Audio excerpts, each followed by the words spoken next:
So this is just a quick video about the conversion from the 96 cell LTO to the 72 cell LTO for the testing process of all the gadgets and electronics required for the UK bulk purchase group. So I bought one of these Juntec 0 to 400 volts, 0 to 300 amp little display meters. These are wireless meters.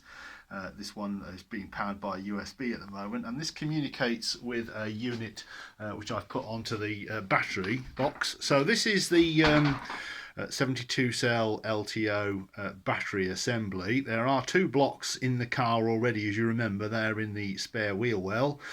So I've removed one of the blocks from this unit here, so this now has one block in. It's much easier to lift around, and I've now added the electronics for the 72 cell and adapted it all.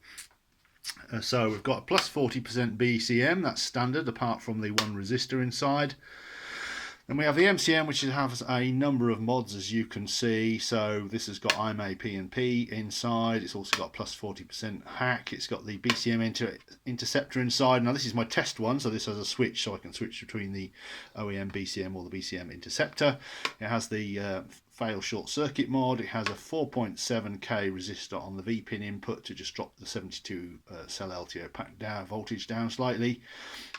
So 187.5 volts will become 179 volts as far as the car's concerned, which is 2.6 volts a cell, and 2 volts a cell will become 137.5. So that's that. So the two modules are modified. Now they also, all the MCMs will have a little 5 volt power socket on the back. This is just a standard one of these standard sockets. So this is a 5 volt output. Just allows me to power up various things, extra things. So this is the Juntec display sort of sender unit. This is a wireless unit. This is a 300 amp shunt. So this fits into the negative. So the negative comes into here.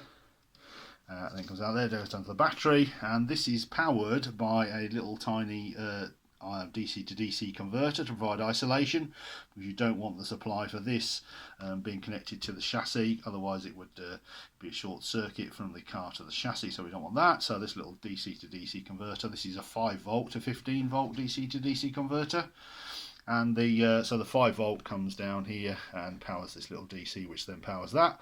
The 5 volt also goes into the BCM fooler, which is here. This BCM fooler is a 10k one with a 4.7k pre-resistor to match the V pin, and this BCM fooler only activates when the 5 volts is live, so when the car's turned on, so you don't have any parasitic drain across the battery. The rest it's also got a charging access point here. This we may use for a high current charger in due course.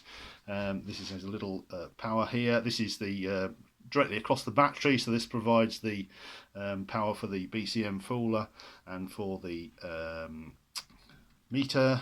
It needs obviously to have the negative sense and the positive sense to be able to read voltage. So this is going to be a useful sort of cross check of various figures that I get from the OBD to CNC. The switchboard is pretty standard apart from that, and then basically we just have these two cables here. We have the power cables, plus and red, and we have the 4 BMS connectors, and they go off to the blocks in the footwell. That's exactly the same as it was before.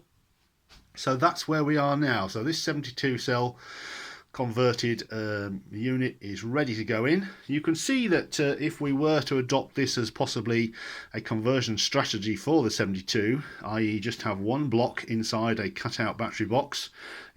This one has previously been cut out, but if I was cutting it out for just one block, I would position this more in the middle and leave 2 edges here to retain a bit more rigidity, and having the other 2 blocks on the very easy to make Dexian support and sitting in the wheel well. It's a very, very simple then. It becomes really quite easy to do the conversion, but obviously you do lose your spare wheel carrying capacity in the wheel well, so you'd need a can of that tyre weld stuff.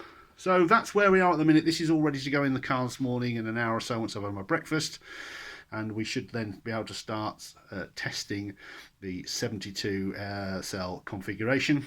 This MCM is basically the same as all the others, and this BCM is the same as all the others. This one, the ones for customers won't have the switchable BCM interceptor. So if we go out here, you'll see there's a big pile of parts. So I'm starting to get switchboards together. We have a big pile here of 1, 2, 3, 4, 5, 5 converted MCMs there and 4 converted BCMs.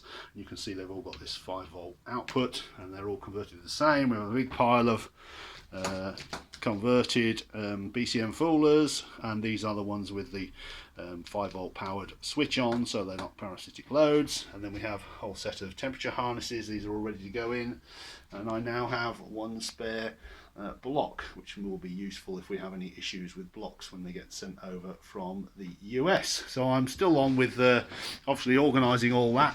Don't hold your breath, obviously shipping etc is going to take a while. I've still got quite a bit of testing to do with this setup just to confirm everything's going to be okay. But that's where we are. So quite a bit of progress, and we're ready to start testing the 72 cell setup in earnest in my test cart.